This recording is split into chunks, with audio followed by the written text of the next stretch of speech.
everybody. Hello and welcome to Macabre and Company.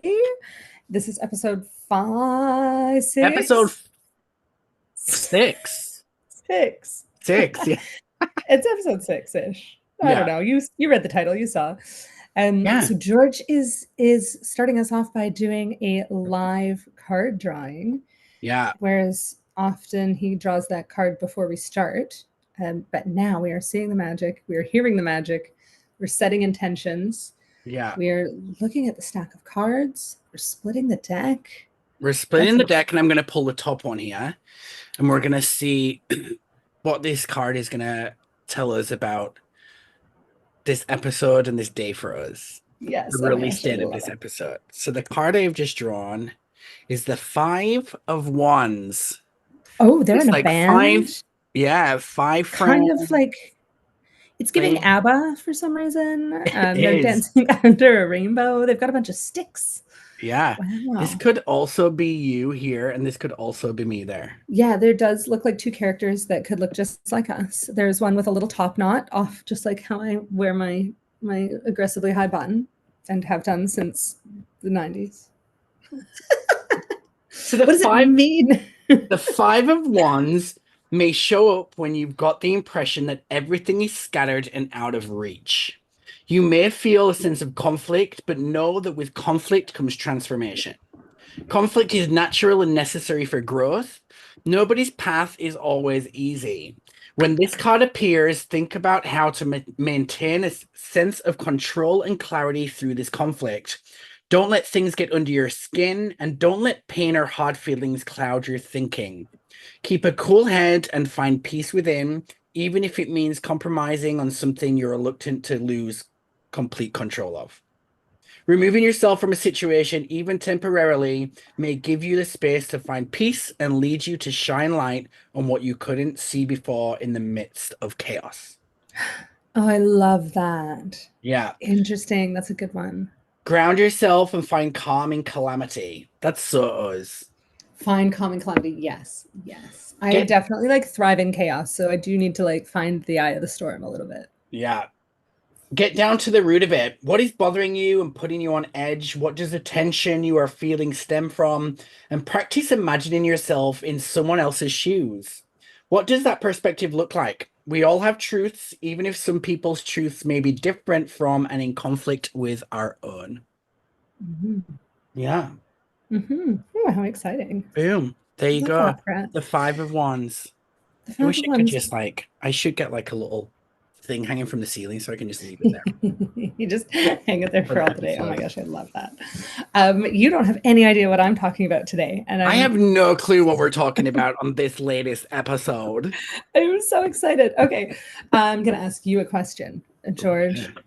What do the X-Men, Ghosts, and my university all have in common? X-Men, Ghosts, and your university. Do I have a second to think about it? No. No. We gotta keep it snappy. I have no clue. I honestly have no clue. You're not gonna get it. Patrick Stewart. Yeah. Yes. Canadian legend, Patrick Stewart. No, it's Hatley Castle. So I went to school, went to university, most recently did a degree in commerce at Royal Roads University, which is located in Hatley Castle in Victoria, British Columbia, Canada. And it was also used in many movies. So it was Xavier. I love it when I give you goosebumps. It was Xavier's School for the Gifted in X-Men. Wow. Oh my God, are you an X-Men? I am an X-Men.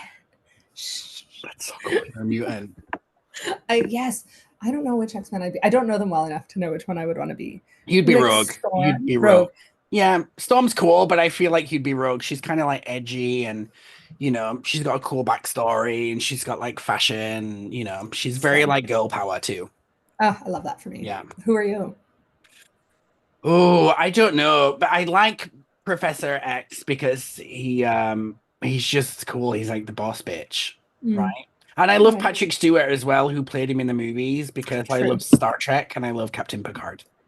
I'm pretty sure he's also a Canadian legend. No, he's British. Oh, I'm just thinking of But William still, Shatner then. yeah, you are. Oh yeah, William Shatner's Canadian. Yeah, yeah. Um, so yes, it's haunted, with some ghosts. I went to school there, and it was used for the X-Men. So, just to give you a little bit of a rundown of the movies that Hatley Castle has been in, Yeah. and this is not an exhaustive list. And in 1980, The Changeling, which I know you've seen, Yeah. scary. Scary film. Yeah, Poltergeist: The Legacy from '96, the Smallville TV show, X-Men. Yeah, right. X-Men 2 in 2003. It's a ghost. There's a ghost outside. I just got really distracted by the ghost outside. Anyway, X-Men 2, 2003. X-Men The Last Stand, 2006. Arrow, 2012. The Boy, 2016. The Boy is a great film. It's We such a love good that film, film. Brahms. Yes, Brahms. I need to rewatch it because I didn't actually know until doing this research that it was. Did you watch the second one? Yes. Not as good. It kind of like contradicted the first one's story a little bit. Yeah. Anyway, yeah. after show. There was some continuity police there. And then Deadpool in 2016. So lots of movies. Yeah. Lots of movies. So it's been in lots of movies.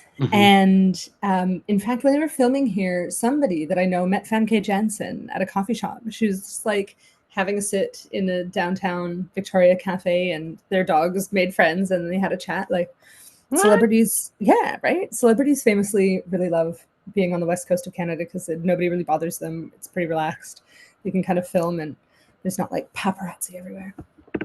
So how did Hatley Castle get there? What's it all about? Let me tell you. The man that built it, or had it built, was called James Dunsmuir, and he kind of had a bit of a storied life. He was an industrialist, a politician, the premier of British Columbia from 1900 to 1902. He was born he was not a simple man by any means. He was the main heir to his family's coal fortune. They had money. So he was born to lots of money. He was the son of Robert Dunsmuir. I don't know what that means or who he was, but somebody fancy. Mr. Dunsmuir. Mr. Dunsmuir, yes, thank you, indubitably. He attended school in Nanaimo, and in Ontario. So Nanaimo is on Vancouver Island, where I am, just like an hour up island, and Ontario is a few provinces away. And in the 1870s, he went to study in Virginia, and he was kind of just wanting to be a mine manager. Like, it was all about the coal mines those days. So he wanted to be able to run a mine. So in Virginia, he met Laura, who was, I guess, his dream lady. And they got married in 1876. And eventually they came back to Vancouver Island. Now, she was the daughter of a North Carolina farmer and one of the most prominent, largest landowners in the region. So she was excited to have this husband with some growing importance. He was going to, manage a mine. He had a coal inheritance. He was, lived on this pretty island. And they it kind of just allowed her to climb the British Columbia social ladder. I don't know how social it was, but it sounds pretty bougie. She really liked to entertain, and it was perfect because he was the heir to all this stuff.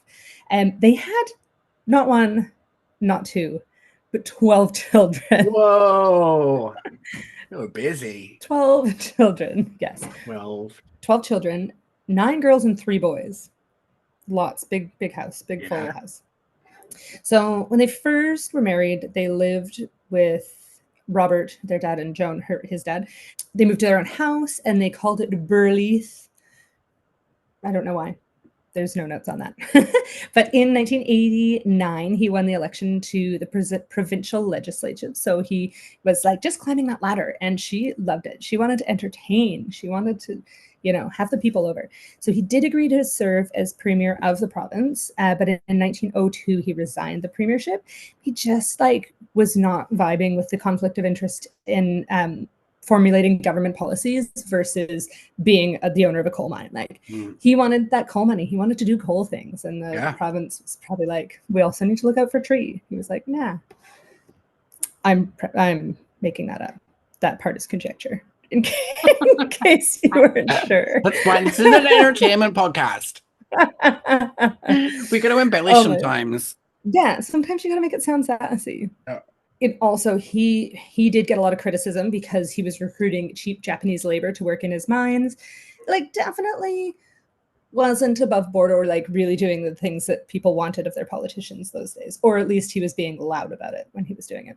Well, he was lieutenant governor in 1906. Well, he wasn't the premier anymore. He was just a lieutenant governor, but still fancy. And that's when he began construction on Hatley Castle and Hatley Park, just on the Esquimalt Lagoon. And it is stunning. We'll put some pictures up here, but there's like 4 different gardens. There's a Japanese garden, like incredible grounds. There's peacocks that roam around. So they used to steal my lunch all the time. They're kind of sassy and I don't like that very much. Like, I just want to eat my lunch. Sassy peacocks. Yeah. Rude. That's a great drag name, Sassy Peacock. Oh my gosh, yes. Yes. Yeah, we can sell that to someone. Absolutely. TM. Yeah. So despite his wife's like social climbing ambitions, James was like not very social. He was happiest just hanging out with the boys, fishing and bird hunting. Yeah. And after he lost his first boat, don't really know how he lost it. It does say that it was burned to her waterline. So I guess it just caught on fire and burned right down to the water. Oh. Yeah, that's kind of what it sounds like, right? I mean, I have questions. Like, how was your boat on fire? How does the boat set on fire unintentionally? Yeah, like maybe someone was smoking a ciggy on it. Maybe. It sounds really suspicious to me. Yeah. However, insurance job. Exactly, because then he ordered this fine new yacht. It was built in Scotland. It was called the Dallara. It was called Dallara. It was built in Scotland. It was 218 feet long, and it cost more than $200,000 in like 1906. So that in today's money is many more. 200 feet long. Okay, so let's compare this to like a fantasy. How long was like a fantasy class carnival ship? How long was that? So 250? Like 250. Okay, so I don't know. Wow, so it's a long boat. Yeah, so 218 feet. I think they're 250. We might need to Google this. Do you want to Google it while I... Yes, go for it. I just want a size comparison in my head. Yeah, absolutely. Like compared to the Titanic or something. Yeah. Anyway, it cost more than $200,000. And the Dallara was provided with all of the comforts of home. It had a mahogany paneled drawing room with a huge fireplace and a big dining room. It could seat 24 guests in the dining room. Oh, the Titanic was 883 feet. So it was like, yeah. So it was like a quarter of the Titanic, but still, it's a big like yacht for like a family. I must be thinking of meters. Yeah, feet. I think you're thinking meters. You're so Australian now. Canada uses the metric system too. Oh, really? So does England. What am I talking about? Oh, I love it. I love it so much. Okay, dining room. Yeah, so they had this dining room, and the Dunsmuir's private suite included a sitting room, a bedroom, a clothes room, a white-tiled bathroom with a Venetian marble wash basin, and sterling silver fittings. Like stunning. With all of that done, he was building his beautiful castle, and in 1909, he just resigned from public office. He was like, I don't want to do this. He left, determined to put it behind him, just super not into it. He commissioned a famous architect, Samuel McClure, to design that castle that he was working on, and told him famously, money doesn't matter, just build what I want. So really focused on having exactly what he wanted. Can you imagine? Money doesn't matter. Money doesn't matter. Just stop it. Just go. One of my favorite things, so when he designed this, Laura loved the spotlight, really wanted to entertain, and she loved entertaining like British nobility and local celebrities, and so much that she would just like sing to her delighted guests. Like it sounds very entertaining. I think you would like it, and I would be hiding. Yeah, I would really love it. I'd be having so much fun, but I have to keep sneaking you tequila water to the room that you were hiding in. Yes, absolutely. Actually, I have a funny, it doesn't say exactly where it is, but there is a secret passage, and it was initially used so that he could escape from his guests. So Laura would be like having this party, and he would just be like, zoop, and so he could sneak in and out of the castle without having to be bothered by entertaining anyone. Which is, yeah, I absolutely would have that. So Samuel McClure actually built that castle in only 18 months, which seems wild. It seems like a castle should take a lot longer. Yeah. I don't know. If you're rich. Yeah, I guess if you're rich, it doesn't matter. It ended up costing more than $4 million. And like in 1908 money, like how much is that? So much money. Yeah, and like comparatively, that's probably like 100 million now or something crazy. It must be. It must be.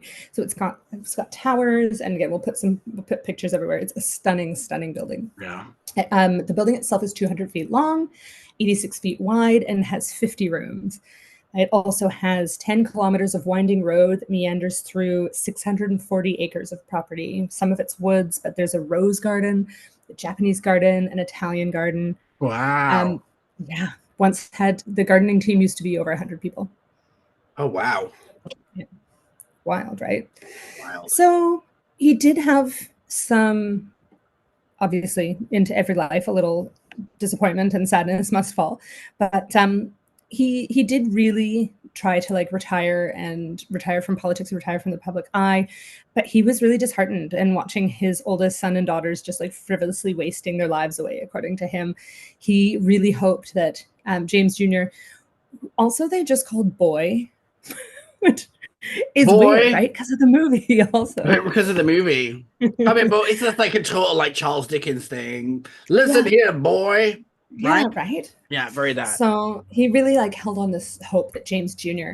would carry on the proud work ethic that he and his father had and like working in the coal mines, like being industrious. But that hope was not to be because on May 1st, 1915, James Jr. boarded a British ocean liner, RMS Lusitania, for England. The Lusitania. Lusitania, yeah. He was headed off to war, but sadly, that ship was torpedoed and sunk by a German submarine off the coast of Ireland, and the boy's body was never recovered, just like his father's hopes and dreams. Oh. Yeah. Laura herself, she never got over the death of her son, and she had nightmares for the rest of her life. And she just never really felt sure that her son was dead, really like agonized over it. And James Dunsmuir also really suffered, like as a way to find solace, he kept playing the song "Where's My Wandering Boy Tonight" over and over and over. The song? Yeah. I don't know what that sounds like, but it makes me sad already. Yeah. And just the thought of like that playing in this massive castle over and over and over. But also, what about your other 11 children? Like, I mean, what you mean? You're like, get over it, you've got enough. Well, and no, and like maybe put some attention into that. Like, never got over it, was like despondent forever. But you could also like pay attention to your other kids. Am I wrong? Yeah, they're like, Mom, play a different song. Come on. Am I the asshole here? Like, I feel like, yeah, you need to grieve your kids, but also you've got 11 more kids. They just, and also like, nobody really says anything else about them. They're just like, yep, they had all these kids. And everywhere I researched, they just like. But the boy was the most famous because he went missing. Yeah, exactly. So, ready for some hauntings? I'm ready for some hauntings. Okay. So, at age 69, James Dunsmuir died in his fishing lodge, and Laura lived on in the castle with her daughter Eleanor. So, Laura, died in 1937, and Eleanor died 6 months later. So, they just kind of like, I guess, couldn't live without each other, perhaps. Oh. Or maybe there was black mold in the castle. Who's to say? Maybe. I mean, probably too. Honestly, I wouldn't be surprised. Moldy castles. Yeah, old and moldy. Hashtag moldy castles. Oh my gosh, moldy castles. So shortly after Laura's death, a maid complained of having strong feelings of being watched when no one was around. And her feelings were so overwhelming that she refused to go into some of the rooms in the castle alone. 3 years after Laura's death, the Defense Department purchased the castle for $75,000 and we're going to turn it into a naval training base. So the Royal Roads Military College used the castle as a dormitory and a mess hall for the cadets and staff officers. And it was during this time that Laura really like made her presence known. So almost as soon as the boys settled into their new facilities, they started reporting some strange events. When they were studying late at night on the second or third floor, the cadets sometimes felt like they were being wrapped in a massive freezing cobwebs. Oh, can you imagine? Just like freezing cobwebs. No, we've talked about this. I don't like spiders. I don't like nothing worse than walking through somewhere and feeling a cobweb on your face. Yeah, so imagine just like being in your house and you get wrapped in a whole blanket of freezing cobwebs. No, thank you. No, thank you. No. An apparition of a small old woman often appeared by their beds, and sometimes she pulled at their blankets as they were trying to sleep. Yeah. Most of them do believe that that was Laura Dunsmuir. There was also a cadet who was acting as a senior officer, had a very unnerving experience with this phantom. He woke up early one morning because someone was pulling on his legs, and he discovered it was this female ghost. It's like pulling on him, and he tried to like break free, but she kept holding on. Yikes. So Yeah. I actually did a little bit. So a million years ago, okay, two scary stories about waking up to something scary. There was one time when I thought someone was sat on the end of my bed, and like I thought someone was on the end of my bed, like without a lie. Like thought my brother was pulling a joke on me or something, or my mom was in there, or my like I thought someone was in my room, and there wasn't. And then there's another time when I was on ships, when I Oh my was gosh. living on deck two. I was the assistant cruise director, and I remember waking up. And I swear to God, there was someone stood in my doorway with the door open, and they came in and slammed the door. And I was like, "Oh my God, who's that?" And then I like they weren't there. Like I switched on the light and the light switched Whoa. at the side of the bed and they weren't there. There was no one in there. And I'm like, oh my gosh. So I've Whoa. looked into that and they say when you're sleeping, Sleep like and paralysis. that like sleep paralysis demons, but also because you're like in this state of in between consciousness, it like it opens up the part of our brains that we don't use that like connect us to like the other side Yes. because you're in between that. That's why a lot of people have stories about ghosts and spirits in their bedrooms, around sleep time, waking up, going to sleep, because your body is so relaxed and you're getting ready to go that you're like in between the two, like, you know, Wow. universes. Anyway, Oh my sorry. gosh. But that's, No. yeah, I totally believe that. I believe that. Yeah, yeah, absolutely. And like, and that is, people do say sleep paralysis, but also Mhm. it's just it's weird that he would like see that ghost as well, like see the Yeah. same ghost. Consistency, if all of these people are experiencing the same thing, It's who's to say? Laura. It's Laura. And so yeah, when that cadet woke up and finally managed to get away, or not woke up, sorry, when that, because he was awake, he was trying to break free, but when he finally got away, she disappeared. I found this other story from a family that lived in Victoria, and it was a husband, wife, and little daughter who was 3 or 4, and they went to visit Hatley Castle, and of course, like beautiful, and you can see parts of it there's some parts that are open to the public. There's some that aren't open to the public, and there were a few rooms that we got to see because we went to uni there, and they showed us some of the rooms they used for filming and some really cool things. So, but there's lots that you can't go to.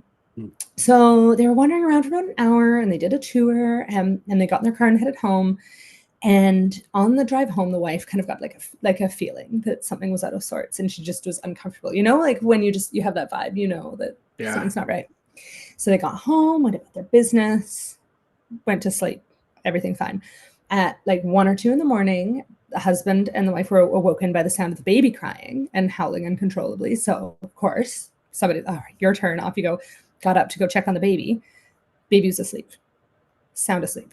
So they went back to the bedroom and everything was quiet. So they went back to sleep, just like, okay, I guess she had a nightmare. I don't know, sleep. A short while later, same thing happened. Baby screaming. They realize, like, I guess maybe this is coming from the baby monitor. Sometimes you can get the line switched and other people's babies can or people can talk on them like walkie-talkies, almost like Yeah. interrupt the radio waves. So they figured must be another baby. Who knows? They didn't really use the baby monitor because she was a little older. So they took it out and it was lighting up. And that's where the noise was coming from. So she left it with her husband, went to get her daughter. Daughter was fast asleep. Definitely wasn't their daughter screaming. Went back to the room and the monitor was still, like, cries were still coming from the monitor. So they went to unplug it from the wall and it was already unplugged. So it wasn't plugged in. There was not one in the babies. It was just screaming coming from this unplugged in baby monitor. Of course, you might say, well, there were batteries there. If it was, if maybe it wasn't plugged into the wall and you had batteries in it. No, empty batteries, just screaming baby. So they kind of like just had this like flashing screaming baby monitor, ended up just like putting it in the kitchen somewhere so they couldn't see it, hear it, and fall asleep. So the wife had a job, an electronic repair store, and they had that day all of the boxes fall from the top shelves, like audio equipment falling, all sorts of random trouble, just like out of nowhere, things toppling down all day long the next day. So they eventually went to a psychic, and this psychic did a reading and told them that they had attracted the notice of a nanny ghost that once Oh, worked and died in the castle. And so after this, they had this reading, and I guess the psychic was able to kind of like address it with the ghost, and she left them alone. oh, they addressed it. Yeah, I don't know. They didn't. The psychic said, "Listen, girl, like this isn't working out for you. You gotta leave this family alone. Like Yeah, that hobby, I like need go an on old priest and a young vacation." priest. We're gonna get rid of you. Yeah, So he worked yeah, it out. just kind of went away. Usually these stories are good, so they did an exorcism. No, this one, the psychic like worked it out with them, like Yeah. put a deal together. They didn't really describe the end of their story, which does make me slightly suspicious that it might be made up.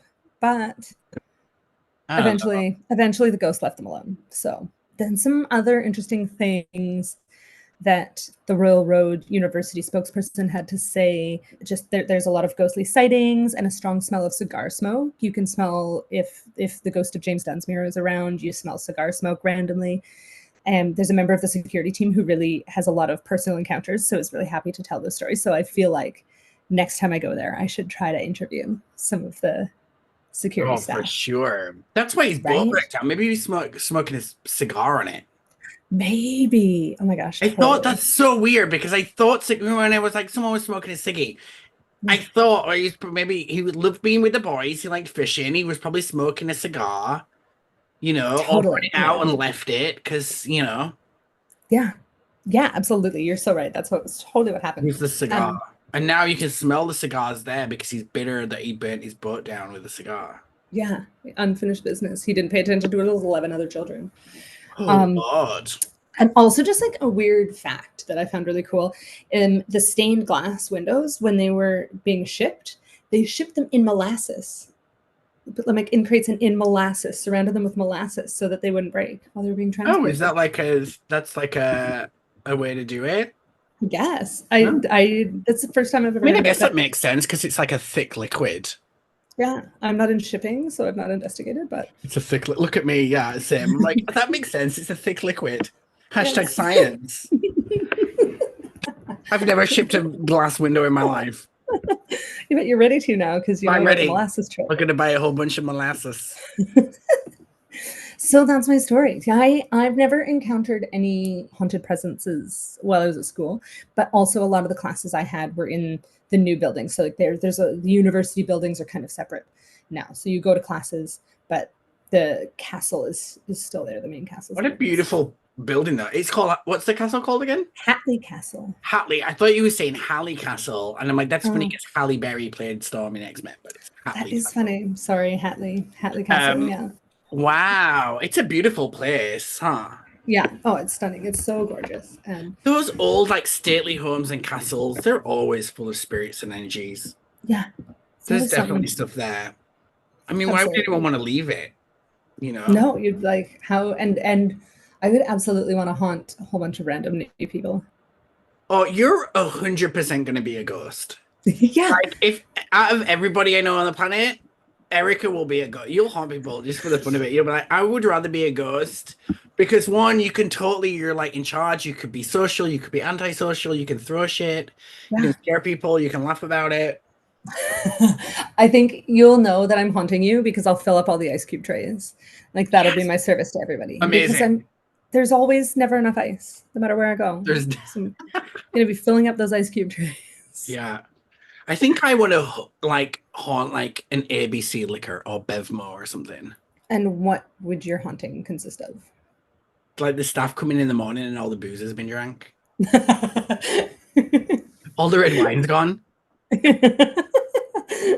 But the cork is still in like perfectly. Like how did this Perfectly. wine get out? Because I'll use my ghostly spirit to just put my lips through the glass in the bottle Yeah. and then go back through. Can Right? ghosts get drunk? Can you have a tipsy ghost? I'm pretty sure you can have a tipsy ghost. Remember that one show? What was it called? And it was like a knockoff. Remember like there was a bunch of knockoffs of Scooby-Doo. It's like Josie and the Yeah. Pussycats, and there was a bunch, and there was one, and they had like this ghost. Oh my gosh, if you're listening, you probably know what I'm talking about. Comment below. I'll find it. He was a ghost and he had like a captain's hat on. And he talked like this. And it was the same, it was the same song. That's my impression for everyone. I do the same. Yeah. It's not Casper, but No, it wasn't Casper. He was like an old sailor. Anyway, I digress, but I'm pretty sure he was drunk. oh my gosh, I love it.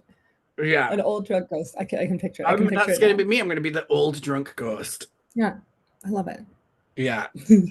So, what do you think? Who do you think haunts the Hatley Castle? For sure, Laura. See, I always find these all sad stories. I mean, it's like there's like the Woman in Black and like House on Haunted Hill. These are all like these hauntings are all like sad ladies that have had like bad like people have died, their husbands have murdered them, they've left them at the altar. Like, there's a lot of those, and it's like a lot of scorned lady ghosts. And I think maybe she was just a sad ghost and she's still waiting for her son to come back. Yeah, because I feel like they always have unfinished business. Especially if it was her favorite child. I mean, I know we're not supposed to have favorites, but I'm when sure you've got 12, you've got to pick one, right? Sure. I know there's going to be like some that you're not like keen on. Maybe that's why they had 12. She just kept trying it. She's like, I gotta get this right. Let's have another one. And another one. It's not good. Not good enough. I know. Maybe. We're going to try again. Oh my gosh. Yeah.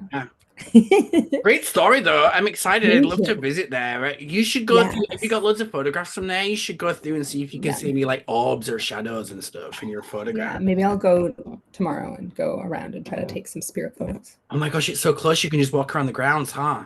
Yeah. Yeah, I can just go. Oh my god. Also, take a picture pretending to be the X-Men. Yes, absolutely. What a great plan. That's really cool. And Brahms. Yeah. I can't believe that's where The Boy was filmed. That's really cool. Me and Ian love that. I know. Movie. I need to watch it again because I need to watch it again with that in mind and see what. I want to watch it again because I want to watch that one and then immediately watch the second one because I remember watching the second one and being like, continuity is incorrect. This is it's like this documentary isn't checking out. I know it's a movie and I know it's not real, but I disagree. Continuity. I mean, there's got to be a line somewhere. You've got to draw the line. Like, yes, I will get on board with you into this world that you've created, but like, you got to have a little bit of consistency. Or like, physics needs to work the same way consistently. Don't fool the horror movie people. We know what we're doing. We will not be trifled with. Right. Well, great episode. That's a great story. I loved it. So fun. Thank you. Oh my gosh. I'm excited to learn more. Yeah. And for those listening, make sure you follow us on Patreon and our socials, TikTok, Instagram. We don't use Twitter. All the other stuff. YouTube. Or bonus footage, YouTube, bonus footage, extra stuff. It's a lot of fun. We're having a blast, and we're going to learn more about all of our stories that we tell in these episodes. Yes. Oh my gosh, I'm so excited. And until next time.